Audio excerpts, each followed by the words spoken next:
il n'y a pas de grande restauration prothétique, il n'y a pas de belle situation clinique, aussi bien esthétique que fonctionnelle, sans un prothésiste talentueux derrière. Le laboratoire de prothèse est le pendant de notre métier, il est la main gauche à la main droite du praticien ou vice-versa, ça dépend si on est gaucher ou droitier. Jean-Pierre fait partie des gens qui sortent du lot, tout d'abord parce qu'il est un des 12 meilleurs ouvriers de France encore en activité en France. Il est quelqu'un qui, au-delà de l'aspect technique pur et dur, parce que quand on est prothésiste dentaire, il faut être dans la technique, c'est faire parler l'émotionnel. Et quand on construit des dents, pour qu'elles soient intégrées dans un visage, il faut de l'émotion. Jean-Pierre, je te remercie d'être là, je te remercie de nous apporter ta vision de laboratoire sur cette nouvelle solution, Action Multilevel.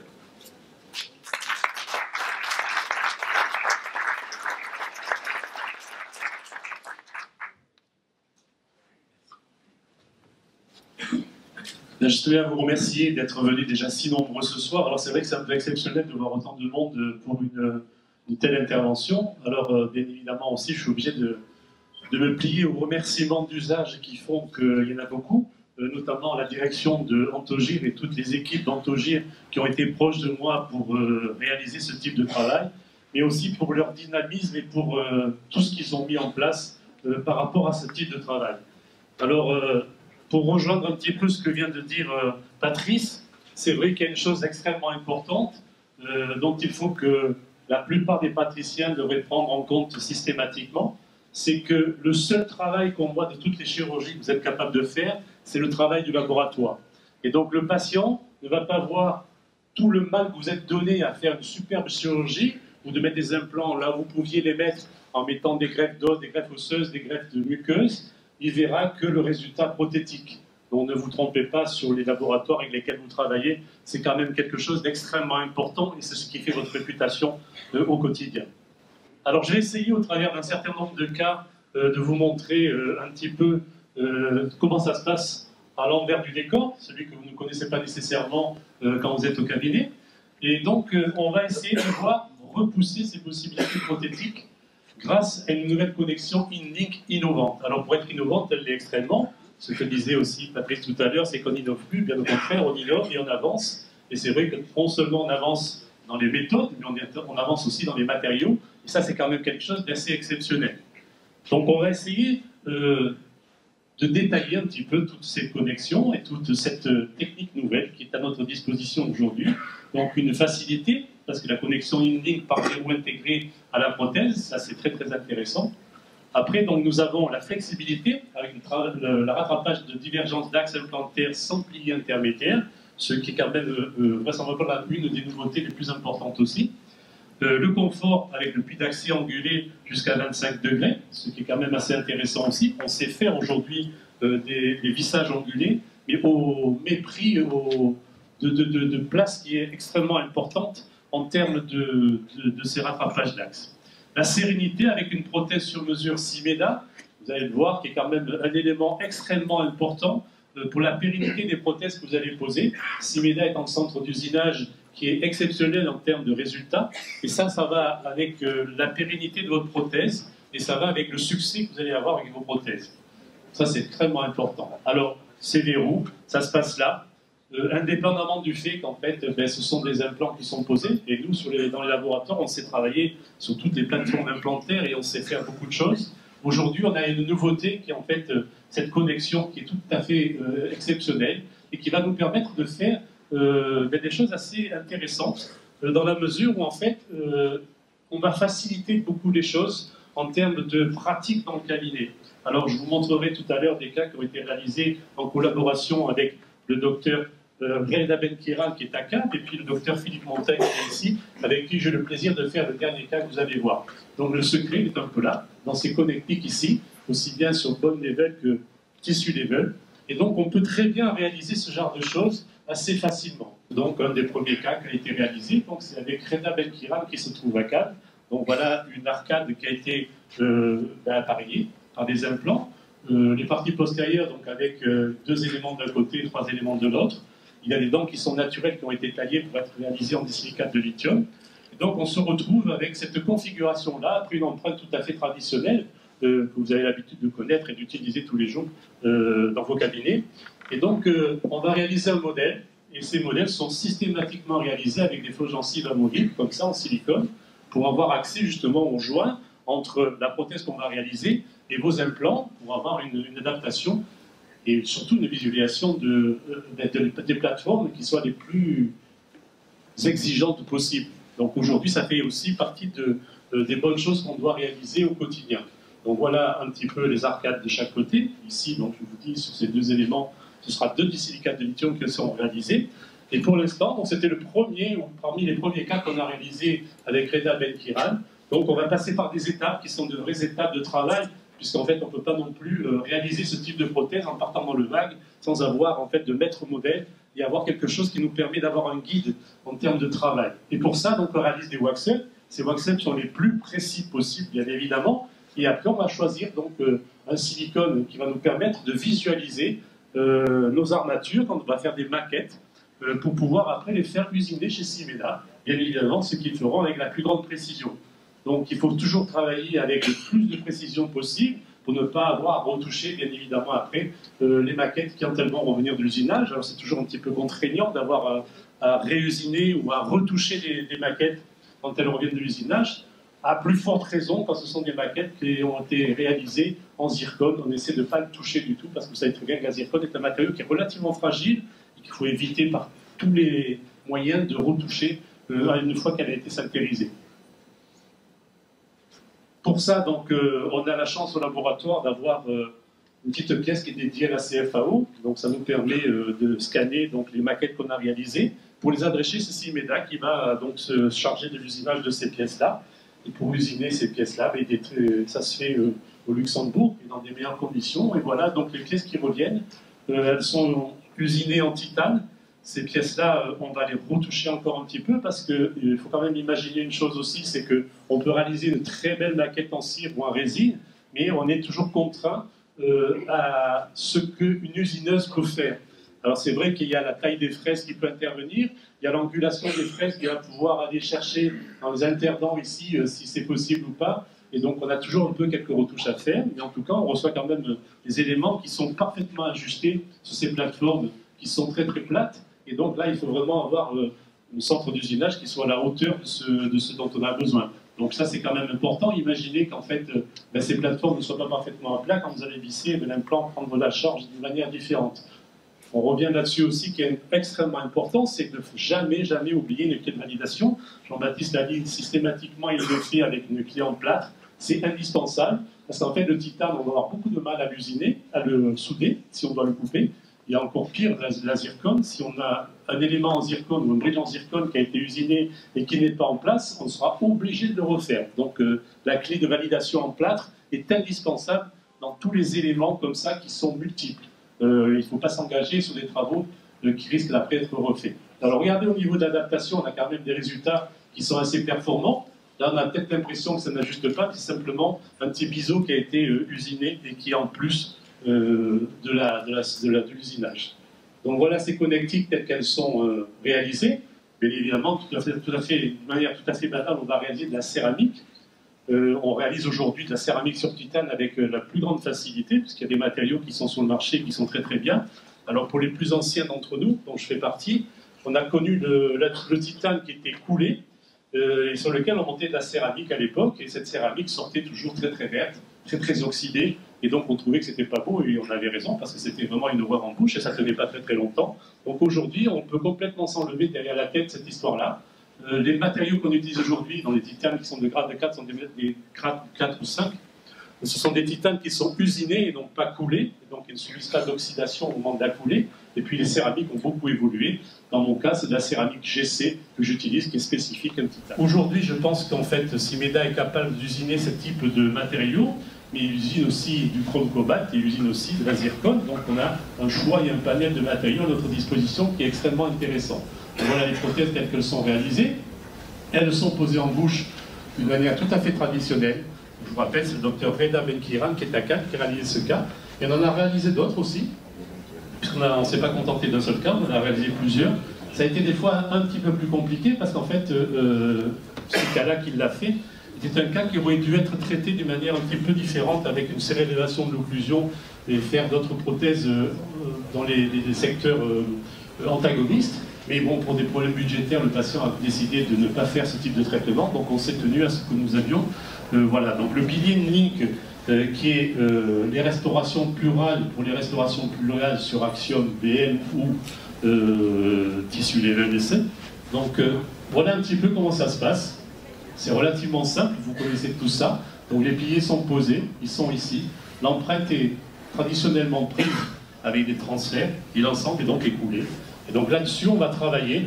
Et vous voyez que ce que je vous dis par rapport à la hauteur que nous avons, dont nous disposions, c'est-à-dire que c'est une personne qui avait un affaissement total de la hauteur d'occlusion, il aurait fallu faire un gros traitement de surélévation de l'occlusion pour pouvoir avoir aussi de la place ici de manière conséquente. Je rappelle, c'est une prémolaire, et cette prémolaire, donc on a été obligé de complètement zapper la partie palatine, puisqu'en fait ça ne rentrait pas. Mais néanmoins, on a un patient qui est content puisqu'il a des dents, et bon, on ne peut pas trouver que c'est vraiment exceptionnel en termes d'esthétique, mais en tout cas, bon, le patient va pouvoir vivre d'une manière tout à fait traditionnelle.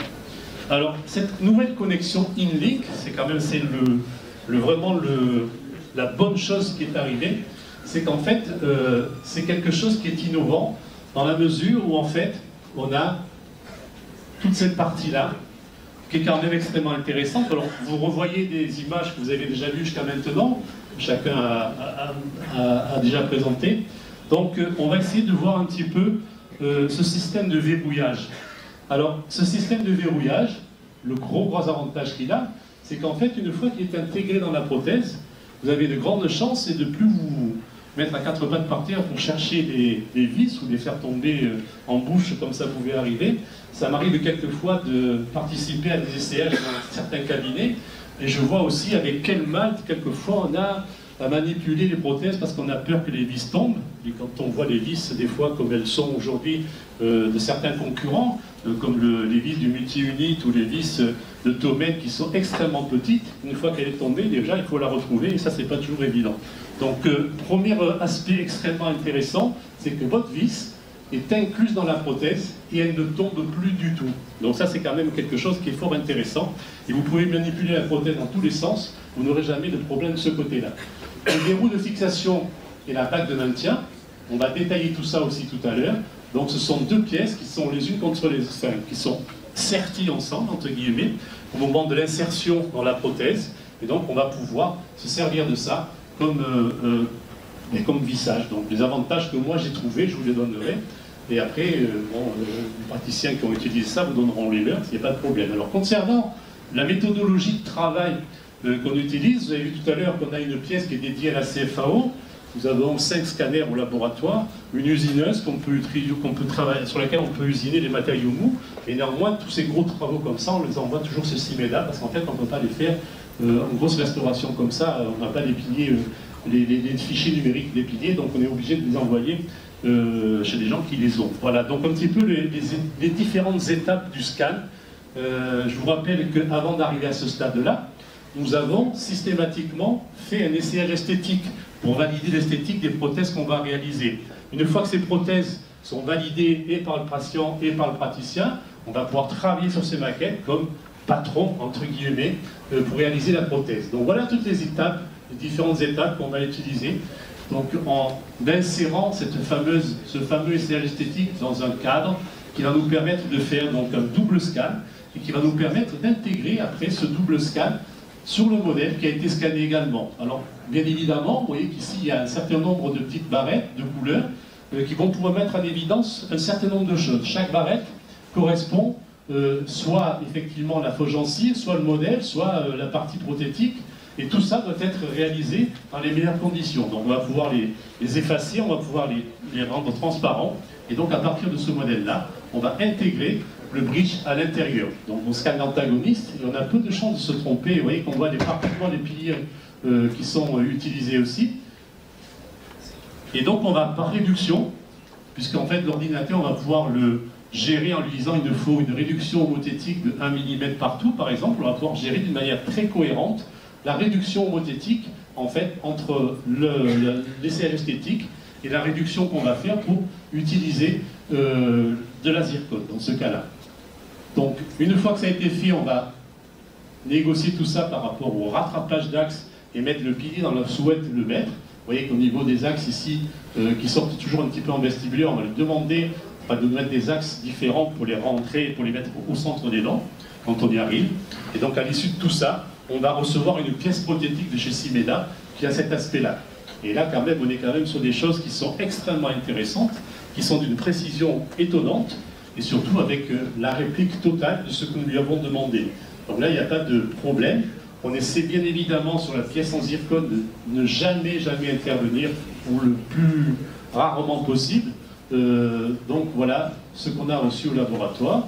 Je vais vous le montrer un peu plus gros. Donc c'est la pièce prothétique avec tous ces verrous qui vont permettre de faire tous les essaillages. Alors je vous rappelle que si les verrous sont bleus, ce ne sont pas des verrous définitifs, ce sont des verrous d'essayage qui vont permettre d'essayer en bouche les différentes étapes si c'est nécessaire, mais ces verrous seront remplacés par des verrous définitifs qui ne seront pas bleus, bien évidemment, ils seront titane et ils seront blancs. Voilà, donc bien évidemment aussi, vous voyez qu'on utilise toujours un pilier guide, enfin un vis guide qui va nous permettre en fait de centrer cette prothèse, parce que je vous rappelle qu'on est sur des connectiques à plat et que c'est très difficile de centrer la prothèse si on n'a pas ces connectiques, ces vis de guide en fait. Alors on en met une, on en met deux, peu importe, mais en tout cas, simplement avec une comme ça suffit. Donc voilà, quand on a inséré ces pièces prothétiques, ces pièces de vissage dans l'intrado, on les a clippées à l'intérieur. Donc on a une petite clé, je vais vous la montrer tout à l'heure, de manière à vous montrer comment on fait. C'était simplement pour les essayages, pour voir comment ça marchait. Et à partir de là, on va pouvoir travailler, nous, sur le modèle, mais en enlevant cette fameuse connectique qui est clippée avec les vis que vous avez vues, et on va utiliser ces connectiques-là, qui sont en pièces des vis de centrage et de verrou, en fait, qui vont nous permettre d'utiliser pour faire la prothèse sur le modèle. Vous imaginez bien qu'avec le système de clés pour l'enfoncement et le désinsertion des vis que vous avez tout à l'heure avec les clips, ça serait un peu très difficile aujourd'hui de réaliser ce type de travaux. Donc ce petit système-là est une bague simplement qui est sertie ou pas sertie, mais qui coulisse autour de la vis comme ça et qui va se dilater au moment où on va l'insérer. Donc cette bague, vous voyez de quelle manière elle est faite. Une fois qu'elle est insérée, donc là j'ai simulé simplement le transfert sur lequel c'est vissé, et vous voyez que quand on visse la vis, la petite bague de caoutchouc va s'écarter et donc va maintenir en place sur le modèle la prothèse. Donc grâce à ça, on va pouvoir insérer sur le modèle le bridge et on va pouvoir simplement le serrer, il sera parfaitement adapté, il n'y a pas de problème, il sera parfaitement en place, ça ne bougera pas, et quand on a besoin de le désinsérer, il suffit simplement de desserrer les vis qui vont en fait remettre les petites bagues en caoutchouc à la forme qu'elles étaient au départ. Donc l'insertion va être extrêmement facile. Alors la zircone, pour ce travail, c'est le travail qu'on a réalisé avec Philippe Montin. Je rappelle que Philippe Montin est un praticien qui exerce à Annecy. Moi je suis à Nice, vous voyez ça fait à peu près pas loin de 550 ou 600 km. On n'a aucun problème pour réaliser ce type de cas, même à distance. C'est même relativement facile, puisqu'en fait, on a une telle expérience au laboratoire. En fait, on envoie des travaux même de l'autre côté de la Terre, puisqu'on travaille aussi avec des chirurgiens dentistes qui sont à Kourou en Guyane, et on réalise en one shot, c'est-à-dire une seule séance, ce type de prothèse. En règle générale, on est toujours assez proche de la réalité.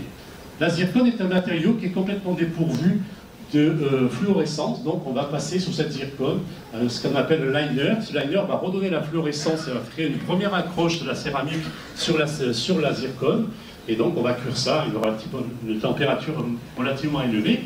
Et après, nos techniques de stratification habituelles, qu'on va utiliser aussi bien sur la céramométal que sur la zircone, on va l'utiliser de la même manière que ça.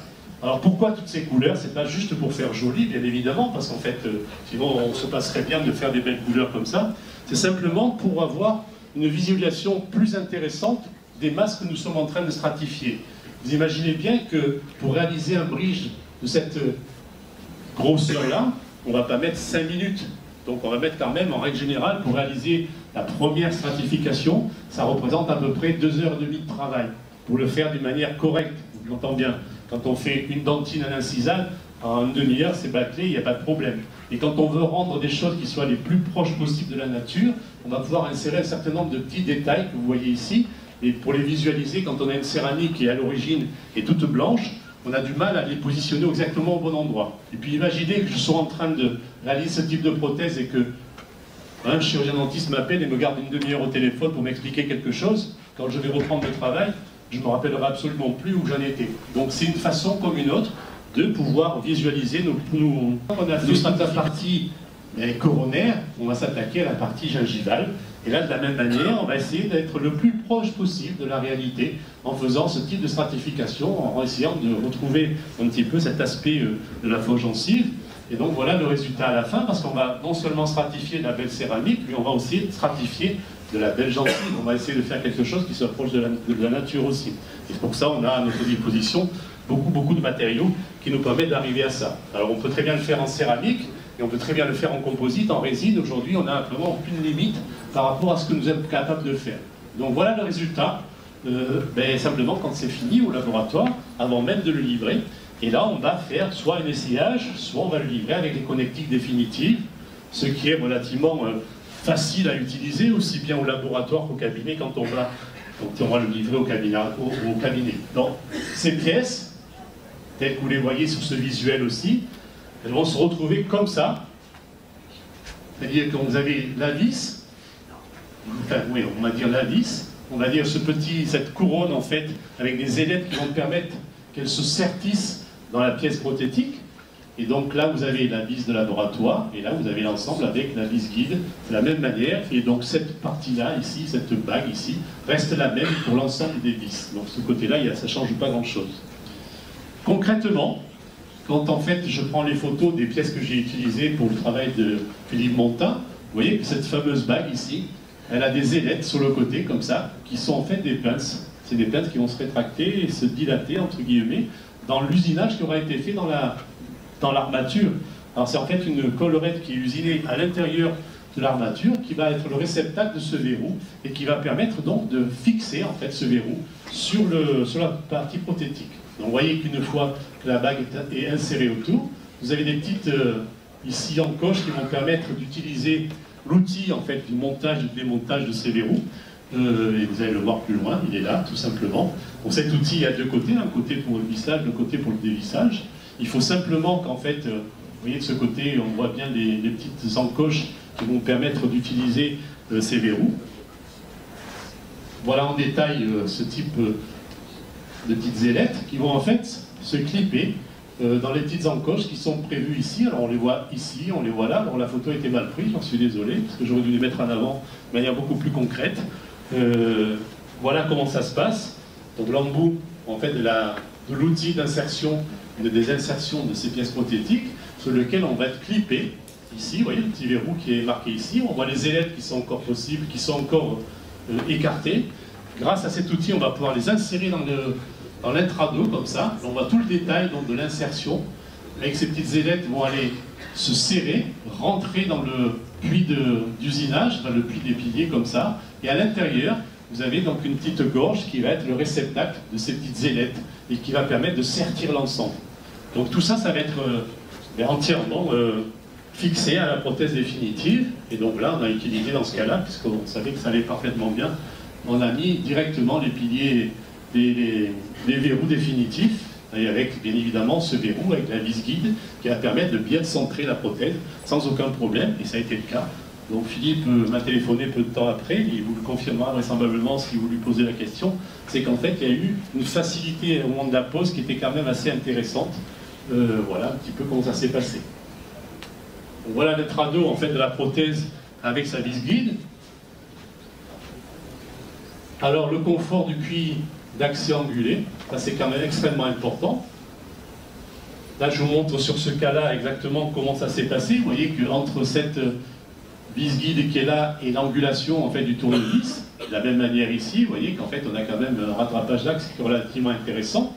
Alors le tournevis, bien évidemment, c'est un tournevis spécifique, qui est un tournevis à cardan pratiquement, qui va permettre un vissage parfait de ces pièces prothétiques, sans aucun problème.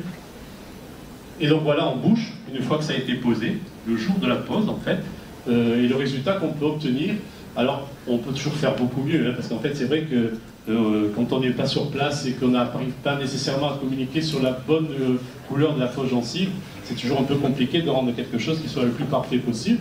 Et en tout cas, ça reste quand même une prothèse qui est tout à fait bien adaptée en bouche, sans aucun souci. Alors, je vous rassure, le travail n'est pas fini. Il nous reste encore des étapes à faire, notamment les dents qui sont derrière ici, et puis vraisemblablement le haut qui sera fait dans quelques temps. Pour plein de problèmes financiers, je pense que la patiente va remettre ça un petit peu plus tard. Voilà, donc ce travail a été réalisé par Philippe Montin, on l'a fait en 2 séances, 3 séances, voilà, donc c'est relativement facile à faire. Voilà, je vous remercie de votre attention.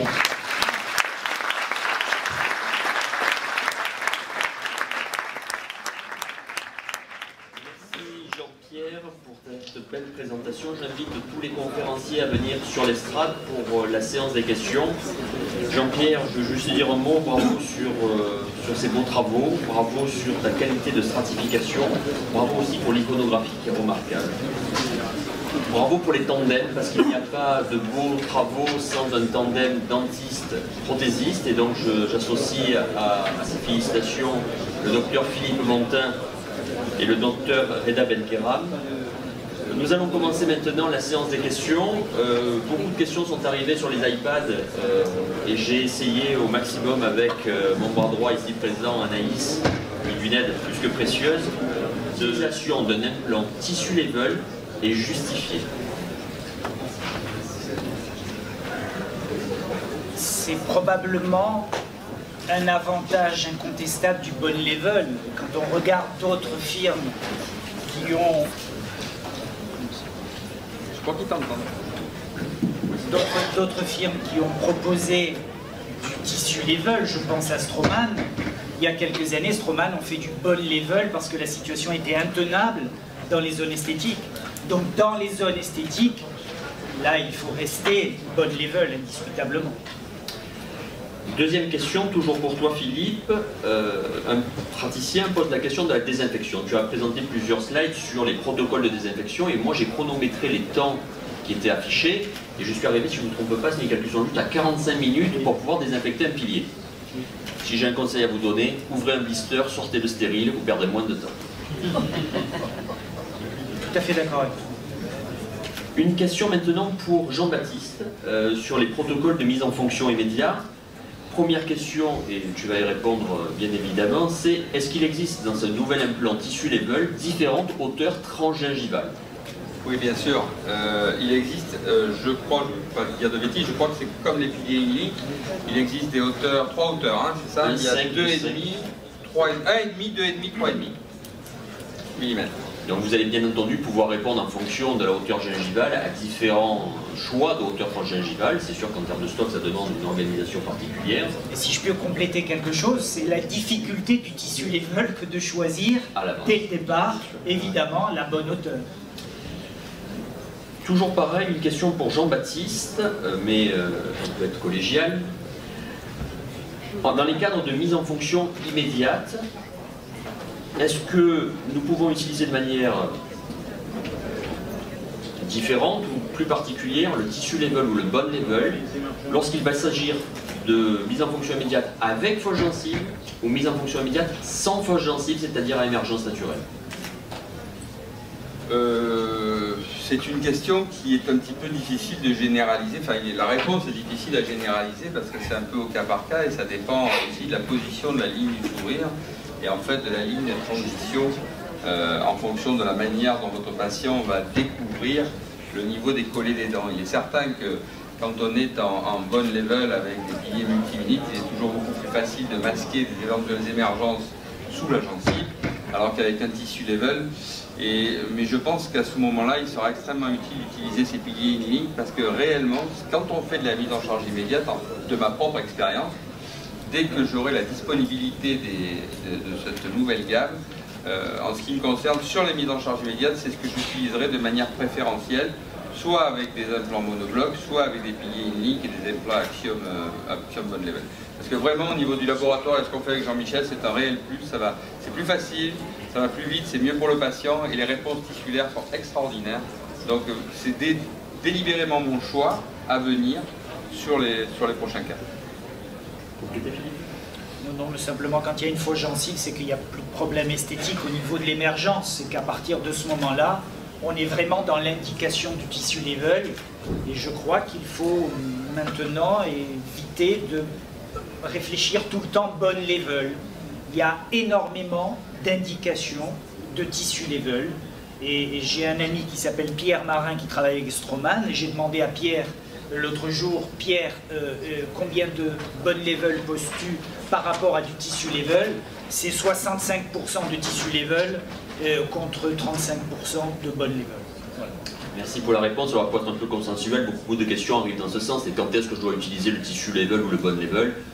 La réponse, je m'associe avec mes camarades, elle est logique. Quand les secteurs esthétiques ne sont pas concernés, il faut privilégier le choix de la qualité biologique. Et lorsque vous n'avez pas de connexion pilier-implant, forcément, la biologie va beaucoup mieux. Une question maintenant pour Jean-Pierre. On n'allait pas t'épargner. D'abord, un choix de matériaux. Tu as montré différentes options de prothèses avec du titane céramisé, avec de la zircone céramisée, pas de chrome cobalt céramisé. Alors moi j'ai une question pour toi et je m'associe donc au confrère qui l'a posé dans la salle. Dans le secteur postérieur, tu dois remplacer, maxillaire ou mandibulaire, tu dois remplacer par de la prothèse translissée 2, 3 ou 4 éléments. Est-ce que pour toi le chrome cobalt stratifié a son intérêt? Alors le chrome cobalt, bien évidemment, elle a toujours son intérêt. La seule chose, c'est simplement au niveau de la biocompatibilité qu'on peut se poser des questions, parce que sur des implants en titane, mettre du chrome cobalt, on peut se poser la question à long terme sur l'échange électrique que ça pourrait poser entre les deux. Donc c'est pour ça qu'à la limite, on préfère presque faire du titane, mais en règle générale, même sur les postérieurs, on essaie autant que faire se peut d'utiliser quand même de la zircone. Pourquoi? Parce que la zircone est un matériau qui est le meilleur matériau que vous puissiez utiliser aujourd'hui pour votre SAV.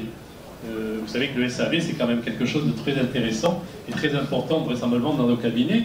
Quand les patients reviennent qu'ils ont un petit chip ou un petit morceau de céramique qui est parti, quand on doit réparer ça au laboratoire, c'est une catastrophe, parce que quand on passe du chrome cobalt ou du titane dans le four après qu'il ait été porté en bouche, on a souvent de gros problèmes. Alors qu'avec la zircone, c'est un problème qu'on ignore complètement et qu'on ne connaît pas. Parce que la zircone est un matériau qui se suffit à lui-même, qui ne contient que son propre matériau, qui n'oxyde pas et qui ne produit rien dans le temps. Donc il suffit qu'on le repasse au four et on peut réparer un bridge en zircone aussi facilement que simplement quand on le stratifie. Ok, merci Jean-Pierre pour ta réponse. Une dernière question, et je la trouve pertinente, d'un des praticiens de l'Assemblée qui nous dit si la vis casse, dans la mesure où la vis est incluse dans la prothèse, est-ce que ça ne pose pas un problème au démontage de la prothèse? Alors, je me permets de répondre à votre autorité. En fait, non, parce que cette vis, d'abord, il est très difficile de la casser. Elle a un diamètre qui n'est pas du tout celle d'une vis de prothèse conventionnelle que nous manipulons au quotidien. Deuxième élément, elle a été conçue dans son design avec une zone de constriction, dire pas au niveau du col, mais dans la zone centrale, pour pouvoir casser à cet endroit-là si ça doit casser.